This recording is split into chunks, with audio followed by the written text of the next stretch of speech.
On Global TV News Express, workers in Nigeria facing harrowing situation, LLC laments. In business, federal government confirms 1.5 trillion naira investment for 9 highway concessions. On the foreign scene, Ukraine hopes resources deal with US will enable just peace. And in sports, Ogun sets to co-host the National Sports Festival. The 22nd. Hello and welcome to all our viewers in Nigeria and around the world to News Express on Global Television, coming to you live from the nation's capital, Abuja. I am Queen Agaba. A quick reminder that Global Television is on DSTV channel 365, on StarTimes channel 276, and you can also download the Global TV Nigeria mobile app for Android and iOS devices to keep track of our broadcast. President of the Nigeria Labour Congress, Comrade Joe Ajaero, has alleged that workers in the country, including ordinary citizens, are facing harrowing situations in which the civic space is being gagged and compressed to the extent that people can no longer express themselves freely without security measures being used to curtail them. He made this known at the 2025 pre-May Day lecture, themed Reclaiming the Civic Space in the Midst of Economic Hardship, held at the headquarters of the Nigerian Labour Congress. Ajaero says labor movement in Nigeria will continue to speak truth to power and fight for the rights of Nigerians. The federal government says is making a move to enable states to receive hundreds of billions of naira, being a 5-year backlog of Universal Basic Education Fund. The backlog dated back to the former President Muhammadu Buhari's second term in 2020. The president, Ahmed Bola Tinubu, on his return from Paris last week, has approved the plan by the Minister of Education, which includes updated information of how the funds can transform basic education in each of the over 30 states expected to benefit from this new strategy. The National Working Committee of the People's Democratic Party, PDP, has concluded a closed-door meeting that lasted over 6 hours with key decisions aimed at asserting control over the party's structure in Delta State and advancing its national agenda. Here is Godwin Sunday's report. Following deliberations, the National Working Committee of People's Democratic Party (PDP) directed its legal team to challenge the mandate of members who recently defected from the party in Delta State, signaling a firm stance against internal disloyalty. In a strategic move to stabilize the party's presence in the region, the committee also appointed Ima Ogidi of the PDP South-South Zonal Chairman to oversee the party's affairs in Delta State alongside his team. I want to say here unequivocally that PDP is one, and it will continue to be one indivisible party. And no amount of intimidation or mischief can bring down this party. It has survived all sorts of machination in the past, and this one is just a child play. Additionally, the NWC endorsed the recommendation of the PDP Governors Forum approving May 27 for the National Executive Committee NEC meeting and setting August 28 to 30th as the date for the party's national convention. Godwin Sunday, reporting for Global Television. The Borno State Fire Service has clarified that the fire outbreak that led to the explosion at the Amori in Giwa Barracks in Maiduguri, the state capital, may have been triggered by the extreme heat in the state. A statement by the Directorate of Fire Service, Ministry of Information and Internal Security in the state stated that the fire has been put out while urging the public to refrain from panicking. It says there may be secondary explosions that may disturb the neighborhood. Chairman, House of Representatives Committee on Renewable Energy, Afam Ogene, has urged state governments to adopt the newly unveiled National Integrated Electricity Policy 2025, describing it as a clear framework to guide states in developing their own electricity markets. Global Television brings you details. The spokesperson for the Ministry of Foreign Affairs stressed that Foreign Service Officers' appointments are solely managed by the Federal Civil Service Commission. This warning comes in response to a surge in fake job offers circulated via email claiming to provide diplomatic postings, including to Nigerian missions abroad, such as the embassy in Juba, South Sudan. Some of our persons will fall victim because of the current situation in the country, whereby a lot of our graduates are looking for placements in different MDs. So that is why we felt it would be good for us to put it on record that the ministry is not recruiting. And any online media, any information online that you have seen that is either signed by the minister. We apologize for that mix-up in the report.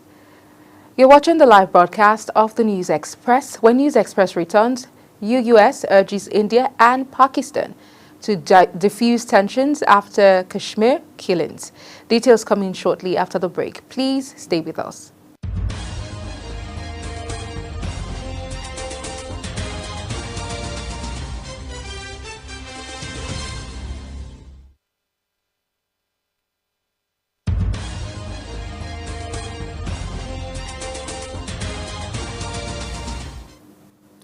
Many thanks for staying with us. In business, the federal government has confirmed a 1.5 trillion naira investment in 9 major highway projects spanning over 900 kilometers to be delivered through 25-year public-private concession agreements under the Highway Development and Management Initiative.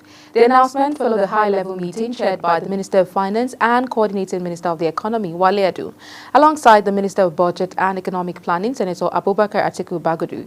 According to a statement on the Ministry of Finance's official X account, the session brought together key concessionaires responsible for managing the project.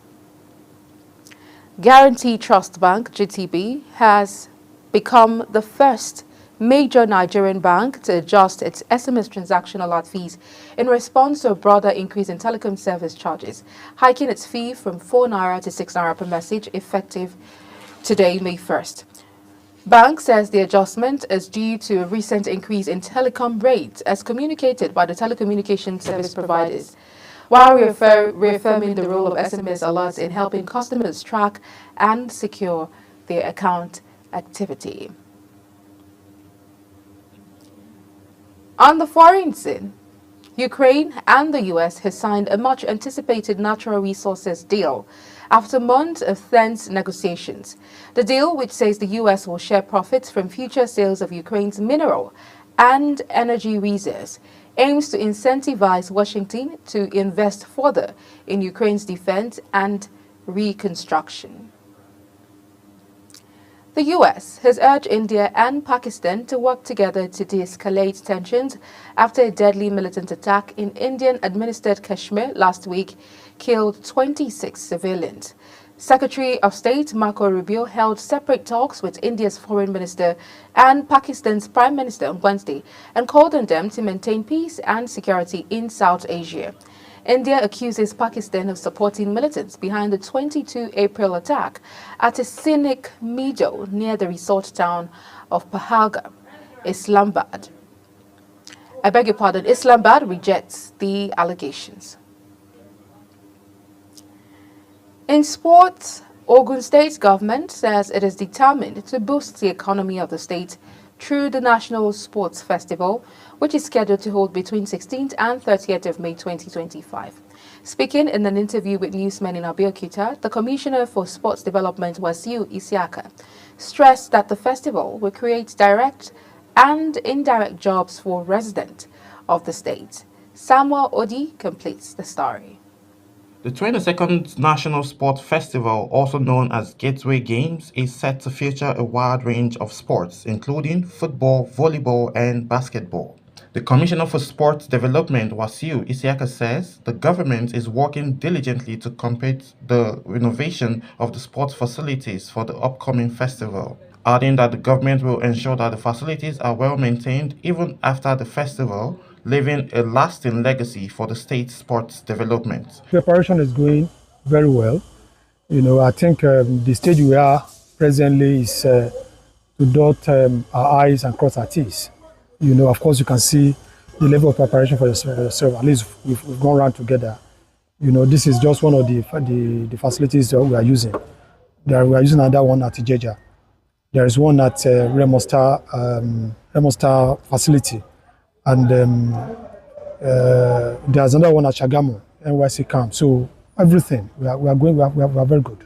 What we are He noted that the state government will deploy security operatives at the venue of the festival and other key places in the state to adequately secure visitors and non-visitors. Security, we have several subcommittees, and security committees is one of them.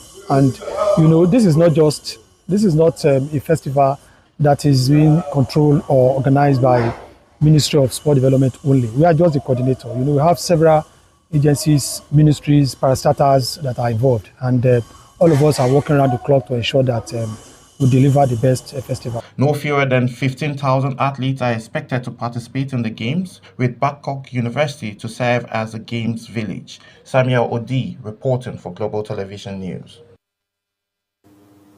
Ernesto Valverde says he's hopeful Athletic Club can fend off interest from Barcelona and the Premier League and keep Nico Williams in Bilbao next season. Williams is set to lead Athletic Club in the Europa League semi-final first leg against Manchester United at St. Mem's on May 1st. It comes amid renewed talk of a move to either Barcelona, Arsenal or Chelsea in the summer. Valverde, however, is determined to keep hold of the 22-year-old winger. And as the News Express comes to an end, let's take a recap of our top stories.